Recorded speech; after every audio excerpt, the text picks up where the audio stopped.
एक बार कार्यक्रम बना, नवाब साहब कालेसर के जंगलों में शिकार खेलने जाएंगे। कालेसर के जंगल खूंखार जानवरों के लिए सारे भारत में मशहूर थे। ऐसे जंगलों में अकेले शिकारी कुत्तों के दम पर शिकार खेलना निरी बेवकूफी थी। अतः वजीर ने बड़े पैमाने पर इंतजाम किए। पानीपत से इस काम के लिए विशेष रूप से सधाए गए हाथी मंगाए गए। पूरी मार करने वाली बंदूकें मुहैया की गईं। नवाब साहब की रवानगी से एक हफ्ता पहले ही शिकार में माहिर चुनिंदा लोगों की एक टोली कालेसर रवाना कर दी गई कि वे सही जगह का चुनाव करके मचान बांधें, ठहरने का बंदोबस्त करें और अगर जरूरत समझें तो हाका लगाने वालों को भी तैयार रखें। इस तरह हर कोशिश की गई कि नवाब साहब कम से कम वक्त में ज्यादा से ज्यादा शिकार मार सकें। अब सवाल उठा कि नवाब साहब के साथ शिकार पर कौन कौन जाएगा। जाहिर था कि शेख चिल्ली में किसी की दिलचस्पी न थी, हो भी कैसे सकती थी। एक तो माशाअल्लाह खुदा ने उनको दिमाग ही सर्कसी अता फरमाया था कि पता नहीं किस पल कौन सी कलाबाजी खा जाए। ऊपर से बनाया भी उन्हें शायद बहुत जल्दबाजी में था। हड्डियों पर गोश्त चढ़ाना तो अल्लाह मियाँ जैसे भूल ही गए थे। मगर शेख चिल्ली इसी बात पर अड़े थे कि मैं शिकार पर जरूर जाऊंगा। राजी से ले जाना हो तो ठीक, वरना गैर राजी पीछा करता करता मौके पर पहुंच जाऊंगा। नवाब ने सुना तो शेख चिल्ली की ओर जरा गुस्से से देखा।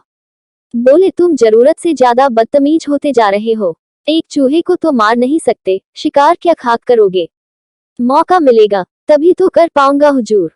शेख चिल्ली ने तपाक उत्तर दिया, चूहे जैसे 2 अंगुल की शय पर क्या हथियार उठाना।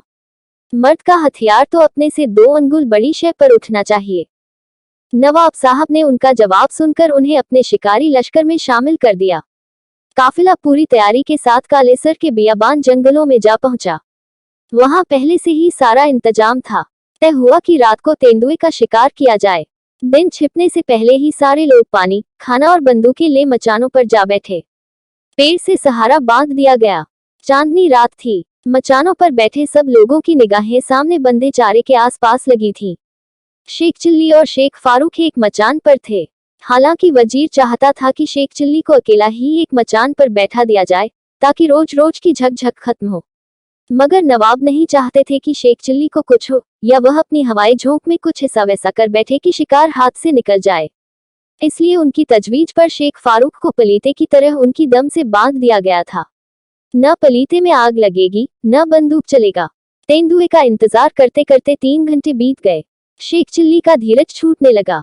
वह शेख फारूक से फुसफुसाकर बोले, अजीब अहमक है यह तेंदुआ भी।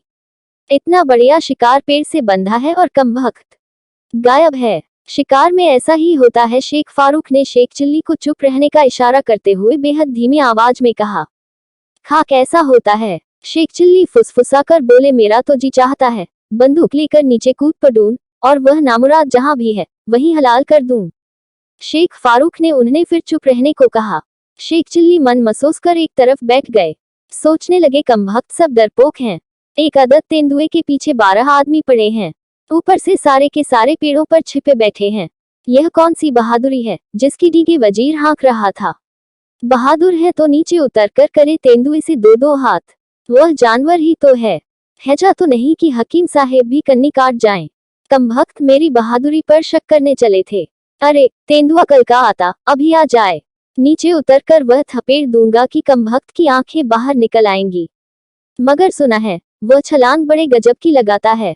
मेरे नीचे उतरते ही उसने मुझ पर छलांग लगा दी तो क्या हुआ? बंदूक को छतरी की तरह सिर पर सीधा तान दूंगा। ससुरा गिरेगा तो सीधा बंदूक की नाल पर गिरेगा। पेट में धंस जाएगी नाल, हो जाएगा ठंडा। और छलांग का भरोसा भी क्या, कुछ अधिक ऊंचा उछल गया तो जाकर गिरेगा सीधा मचान पर। उठाकर भाग जाएगा शेख फारूक को। सारे लोग अपने अपने मचान पर से चिल्लाएंगे, शेख चिल्ली पीछा करो उस शैतान तेंदुए का। शेख फारूक को ले भागा।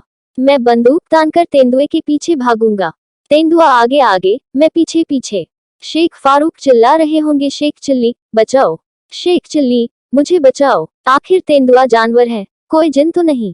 कमबख्त भागता भागता कभी तो थकेगा। थककर सांस लेने के लिए कहीं तो रुकेगा। बस मैं अपनी बंदूक को उसकी ओर तानकर यूं लबलबी दबा दूंगा और ठानिया तभी तेज आवाज गूंजी। सब चौंक उठे। शेख चिल्ली ने जोर से चिल्लाकर पूछा, क्या हुआ? तेंदुआ मारा गया। शेख फारूक बोले, कमाल है शेख चिल्ली, चारे पर मुंह मारने से पहले ही तुमने उसके परखच्चे उड़ा दिए।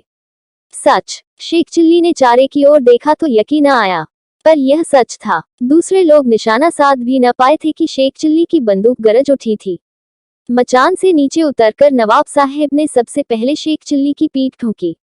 फिर वजीर की ओर देखकर कहा, शेख चिल्ली जो भी हो, है बहादुर। मगर शेख चिल्ली जानते थे कि असलियत क्या थी।